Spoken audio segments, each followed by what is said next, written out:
नमस्कार दोस्तों, मैं स्काई क्लासेस के माध्यम से आज आप सबके बीच फिर एक नई वीडियो के साथ। और यह वीडियो हिंदी भाषा के व्याकरण का पहला चैप्टर, जिसमें हम पढ़ते हैं वर्णमाला के बारे में। आइएगा, यह वीडियो छोटी सी होगी और ट्रिक के माध्यम से होगी। इसको एक दृष्टि में हम समझें। वर्णमाला जो है, जब भी पढ़ते हैं तो वर्णों को दो भागों में बांट दिया जाता है। सबसे पहला भाग वर्ण का आप लोग जानते होंगे कि स्वर होता है। क्या होता है मित्र? स्वर। और दूसरा व्यंजन। अब देखिएगा, स्वर किसे कहते हैं। स्वर की जो डिफिनेशन होती है या परिभाषा होता है कि स्वतंत्र रूप से बोले जाने वाले वर्णों को स्वर कहते हैं। अर्थात कह ये सकते हैं कि स्वतंत्र हों ऐसे वर्ण जिनको बोला जाए तो उनमें किसी तरीके की सहायता न ली जाए या किसी दूसरे वर्ण की सहायता न ली जाए। स्वतंत्र हों, उन्हें किसी तरीके का रोक टोक उन पर ना हो। ऐसे वर्णों को हम क्या कहते हैं? स्वर कहते हैं। देखिएगा, स्वर को भी दो भागों में बांट दिया जाता है, ह्रीस्व स्वर और देख रहे होंगे दीर्घ स्वर। तो देखिए, ह्रीस्व स्वर एक मात्रा वाले को ह्रीस्व स्वर, दो मात्रा वाले को दीर्घ स्वर कहते हैं। ह्रीस्व स्वरों की संख्या 4 है और दीर्घ स्वरों की संख्या 7 है। ठीक है मित्र, चलिए ऐसे ही इसके बाद इन्हीं स्वरों में दो अयुग्वाह होते हैं। दो अयुग्वाह होते हैं। अयुग्वाह।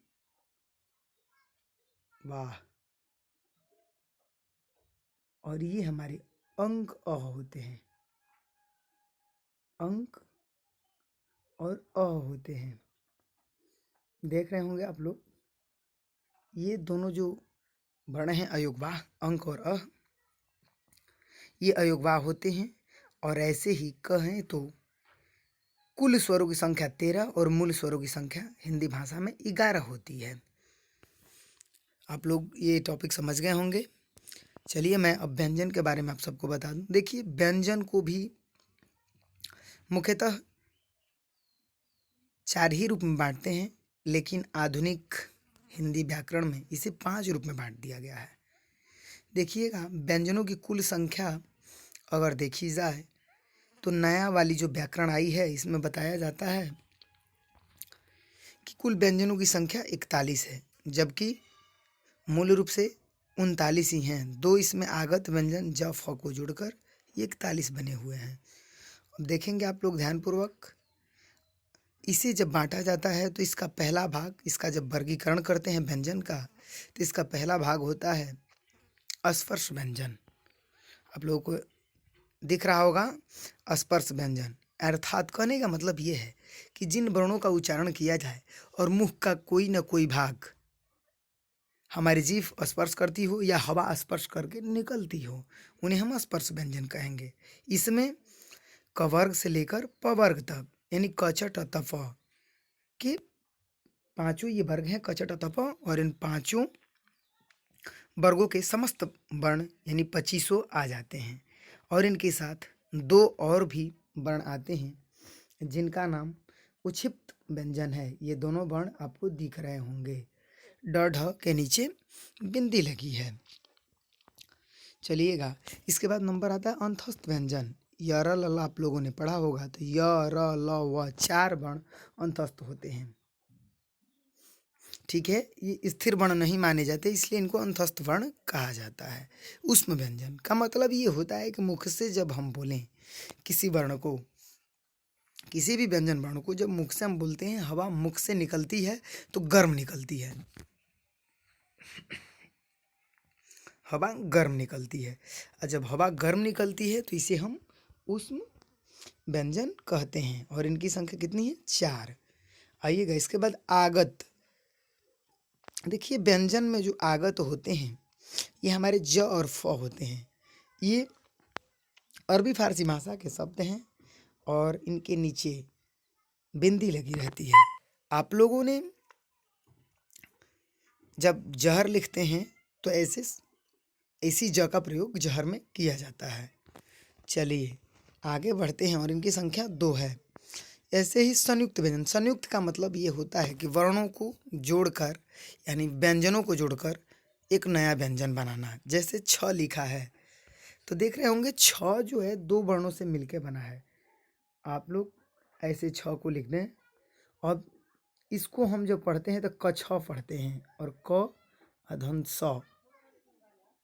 ध्यान से आप लोग देखेंगे तो इसका जैसे देखिए मैं यहाँ लिख रहा हूँ छ और ये हमारा छ है। इसको जब हम बनाते हैं तो आधा क अधन स। देख रहे होंगे आप लोग, एलईडी पर दिख रहा होगा। ये हमारे जो हैं छ का निर्माण इस आधार पर होता है। फिर से देख लें एक बार, आधा क देख रहे हैं और श, कौन सा, मूर्धानी श, ये मिलकर बना देता है क छ। ऐसे ही त्र, जो त्र दिया है संयुक्त वर्ण तभी कहे जाएंगे जब ये 2 व्यंजनों से मिलकर बनेंगे। त्र लिखा है देखिएगा, आधा त अधन र, ये मिलकर बनाता है त्र। आइएगा इसके बाद नंबर आता है ज्ञ का। देख रहे हैं ज्ञ से ज्ञानी, और ये ज्ञ आधा ज और धन य मिलके ज्ञ बनाता है। कौन सा यहाँ, छ छ ज झ य, देख रहे होंगे। चलिएगा आगे इसके बाद नंबर आता है इसमें स्र का।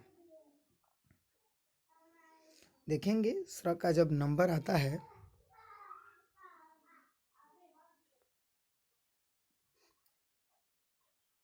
तो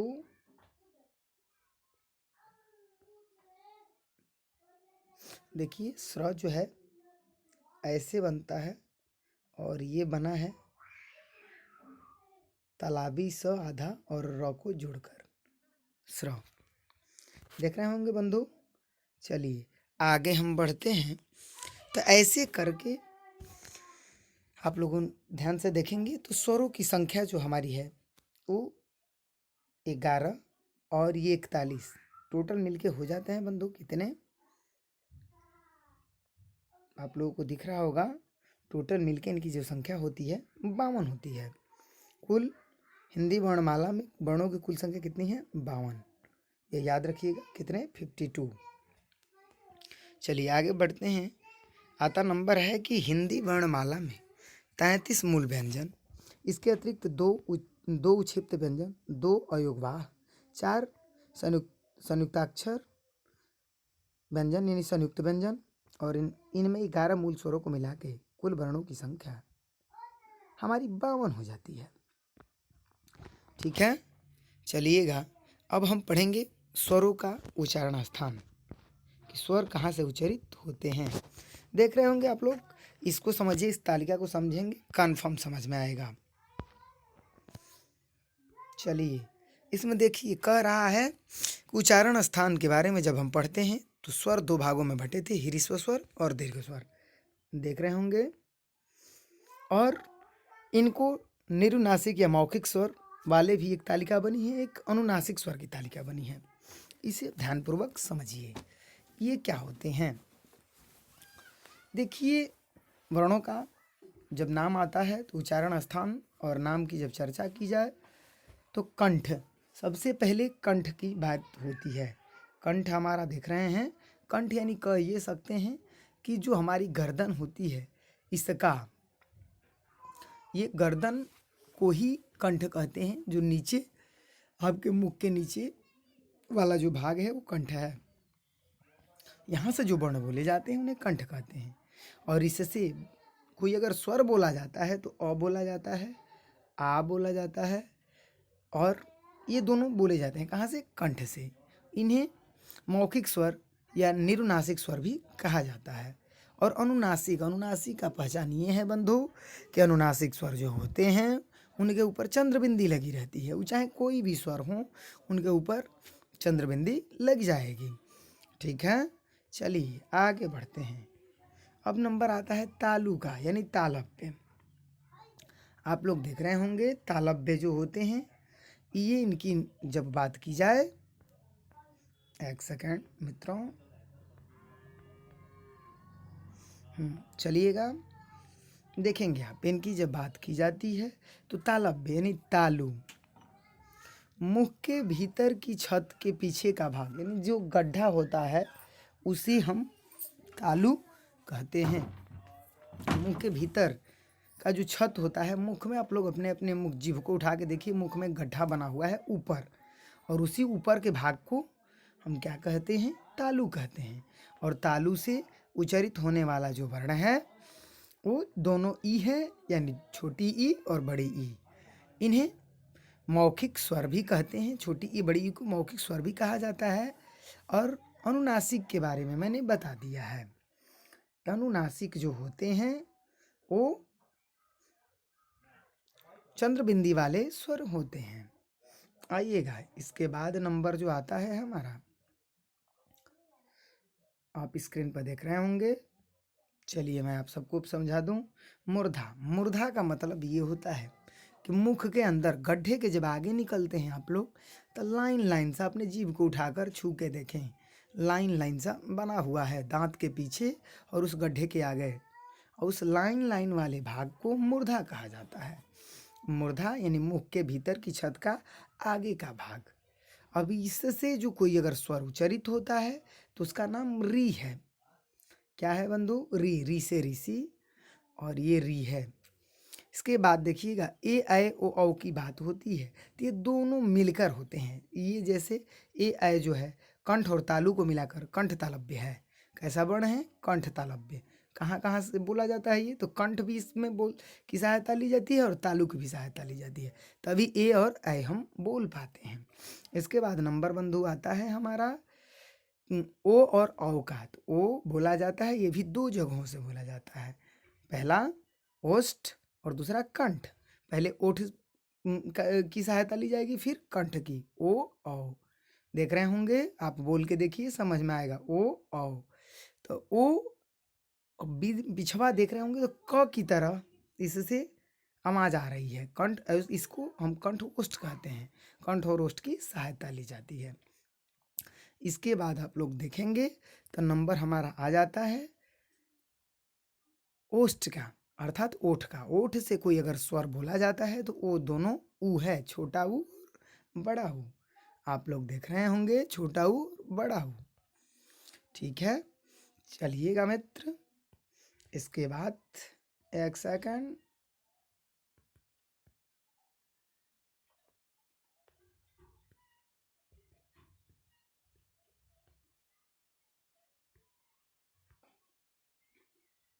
चलिए अब देखते हैं हिंदी में वर्णमाला का